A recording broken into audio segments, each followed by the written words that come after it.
दोस्तों, हमने venom the last dance को देख लिया है और सवाल ये आता है कि क्या वेनम सचमुच मर चुका है, क्योंकि वेनम द लास्ट डांस में खुद को सैक्रिफाइस कर देता है। वेनम द लास्ट डांस का अंत बहुत ही दुख भरी इमोशनल मोड लेता है जब सिम्बियोट्स जेनोफेज से हारने लगते हैं। नल के सेनाओं को हराने के लिए वेनम एडी से अलग होकर जेनफेज को अपने जाल में जकड़ लेता है। वेनम अपने सबसे अच्छे दोस्त और होस्ट को एक प्यारा सा भावनात्मक विदाई देने के बाद वेनम जेनोफेज को एसिड बाथ में नष्ट कर सबको मार देता है, लेकिन वेनम जानता था कि इसमें वह भी जीवित नहीं बचेगा। वेनम द लास्ट डांस की रिलीज के समय फिल्म के कलाकार और क्रू इस बात पर जोर देते हैं कि एडी ब्रॉक और वेनम के लिए यह सफर का अंत है। हालांकि पोस्ट क्रेडिट सीन ने संकेत दिया कि वेनम जेनोफेज के साथ पूरी तरह नष्ट नहीं हुआ है और वो कॉकरोच के साथ जुड़ा हुआ है। वेनम का छोटा शरीर या अवशेष शायद अभी एडी को ढूंढ रही हो। इस सीन से सोनी को एक मौका मिल जाता है जिससे वो कोई जुगाड़ लगाकर वेनम को फिर से जीवित करें। हालांकि यह देखना बाकी है कि वे इस सीन के बाद क्या करेंगे। अगला क्वेश्चन ये आता है कि नल अब कहाँ है, तो इसका जवाब है नल अभी भी जेल में कैद है। दी लास्ट डांस में नल को ज्यादा क्लियर तक नहीं दिखाया गया है। वेनम 3 के दौरान नल क्लिंटर के सिम्बियोट होमवर्ल्ड में कैद रहता है, जहाँ से वह जेनोफेजेस को कोडेक्स प्राप्त करने और उसे मुक्त करने के लिए भेजता है। हालांकि नल इस प्रयास में विफल रहता है, लेकिन वह जीवित है और वह वेनम की स्टोरी को आगे बढ़ा सकता है। हालांकि वेनम पर अभी के लिए खारिज कर दिया गया है, लेकिन इस पर बहुत ज्यादा संभावना है कि नल सोनी के स्पाइडरमैन यूनिवर्स की आने वाले फिल्मों में दिखाई दे सकता है। ऐसा लगता है कि यह फ्रेंचाइजर मार्वल के comics crossover event king in black के अनुसार चल रही है, जिसमें नल ने सिम्बियोट्स की एक सेना के साथ पृथ्वी पर आक्रमण किया था। अब देखना यह है कि भविष्य की फिल्में इस कहानी को आगे बढ़ा सकती है या नहीं, यह स्पष्ट नहीं है और अभी तक यह भी क्लियर नहीं है कि फैंस नल को दोबारा कब देख पाएंगे। अगला क्वेश्चन है कि सिम्बायोट्स ने नल को कैसे कैद किया। नल क्लिंटर के सिम्बायोट होमवर्ल्ड पर फंस गया है, लेकिन कैसे? वेनम द लास्ट डांस में नल बताता है कि उसे उसके सिम्बियोट्स बच्चों ने धोखा दिया और उसे कैद कर लिया, लेकिन नल ने ये नहीं बताया कि उसे कैसे हराया गया था और वह अपनी हार से कभी उबर भी नहीं पाया। क्लिंटर में कैद नल ने उन लोगों से बदला लेने की कसम खाई जिन्होंने उसे हराया था। लास्ट डांस में नल की बैक स्टोरी को सोनी ने जिस तरह दिखाया है वो नल के कैरेक्टर से बिल्कुल भी मेल नहीं खाती। नल को अब तक की फ्रेंचाइज में सबसे बड़े विलेन के रूप में बताया गया है, जिसकी शक्ति पिछली फिल्मों में पेश किए गए कैरेक्टर की तुलना में कहीं अधिक है। हालांकि द लास्ट डांस पुष्टि करता है कि सिम्बियोट्स उसे हराने में सक्षम थे, जिसके परिणाम स्वरूप कोई परिणाम नहीं निकलता कि इतनी शक्ति होने के बावजूद भी वो कैसे हार गया। अगर सिम्बियोट ने नल को हराया था तो वे इसे फिर से क्यों नहीं कर सकते, वे फिर भाग क्यों रहे थे।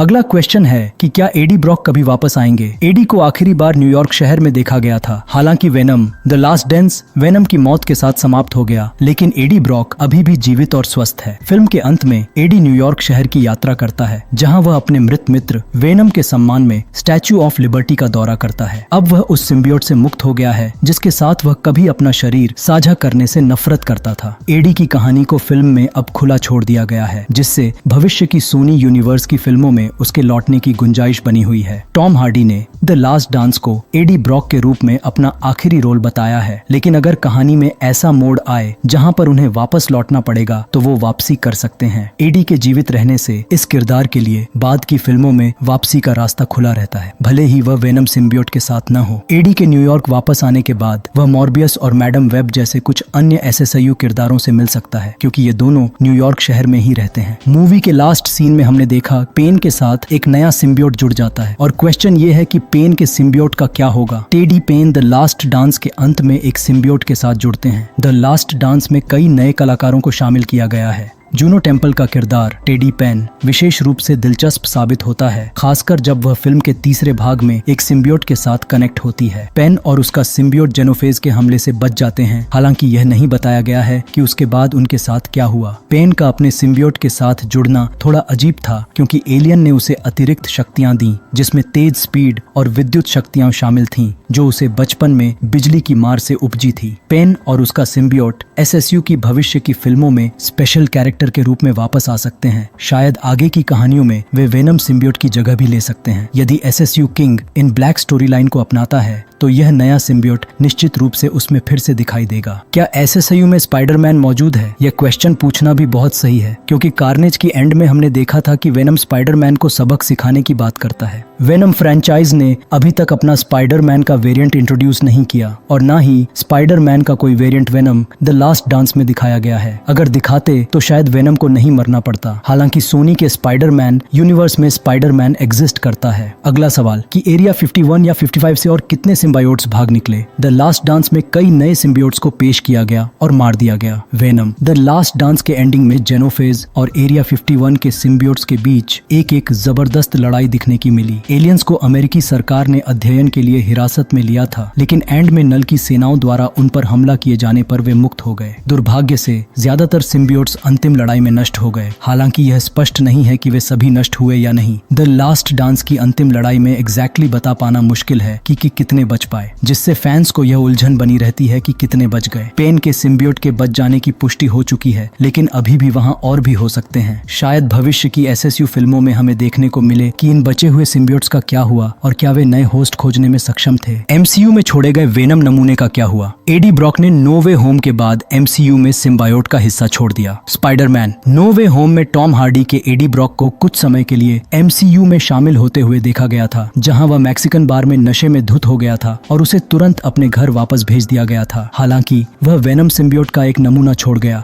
जो भविष्य की फिल्मों में टॉम हॉलैंड के स्पाइडरमैन के साथ जुड़ सकता है। हालांकि द लास्ट डांस इस चीज को सवालों के घेरे में खड़ा करता है। जब एडी द लास्ट डांस की शुरुआत में घर लौटता है तो वह फिर से अपने ब्रह्मांड में बार पर सिम्बियोट का एक नमूना छोड़ देता है। इस नमूने को जनरल रेक्स स्ट्रिकलैंड द्वारा जल्दी से पकड़ लिया जाता है, जो इसे एरिया 50 में वापस लाता है। जबकि यह संभव है कि एडी ने दो ब्रह्मांडों में एक नमूना छोड़ा हो, या सोनी का नो वे होम के अंत को फिर से दिखाने का तरीका भी हो सकता है, जिससे स्पाइडरमैन 4 के लिए पोस्ट क्रेडिट टीज को खत्म किया जा सके। मतलब कि टोबी वाला स्पाइडरमैन की फ्यूचर खत्म। क्या एमसीयू और एसएसयू के बीच कोई क्रॉसओवर होगा? क्या एमसीयू और एसएसयू के कैरेक्टर को एक साथ एक ही स्क्रीन पर देख पाएंगे? सोनी और मार्वल ने संभावित क्रॉसओवर का संकेत दिया है। वेनम के रिलीज होने के बाद से ही फैंस को आश्चर्य हो रहा है कि क्या एमसीयू और एसएसयू के बीच कभी कोई क्रॉसओवर होगा। पिछले कुछ सालों में कैरेक्टर आगे पीछे होते रहे हैं। वेनम कुछ दिनों के लिए एमसीयू में जाता है और फिर घर लौट जाता है, और वल्चर मॉर्बियस के दौरान एसएसयू में हमेशा के लिए उतर जाता है। हालांकि अभी तक दो ब्रह्मांडों को जोड़ने वाली कोई सच्ची कहानी नहीं बनी है, और हो सकता है कि कभी न हो। वेनम के मर जाने के बाद एसएसयू को एमसीयू से जोड़ने के लिए केवल कुछ ही दिलचस्प कारण हैं। फैंस को स्पाइडरमैन और वेनम के बीच की वह लड़ाई कभी देखने को नहीं मिलेगी जिसकी उन्हें हमेशा उम्मीद थी। एक और क्वेश्चन ये आता है कि वेनम के मरने के बाद एसएसयू की क्रॉसओवर टीम को कौन लीड करेगा? SSU king in black crossover की स्टोरी लाइन की ओर बढ़ सकता है। वेनम के मर जाने के बाद सोनी के साझा यूनिवर्स का भविष्य डूबता हुआ नजर आ रहा है। हमेशा से यह माना जाता रहा है कि वेनम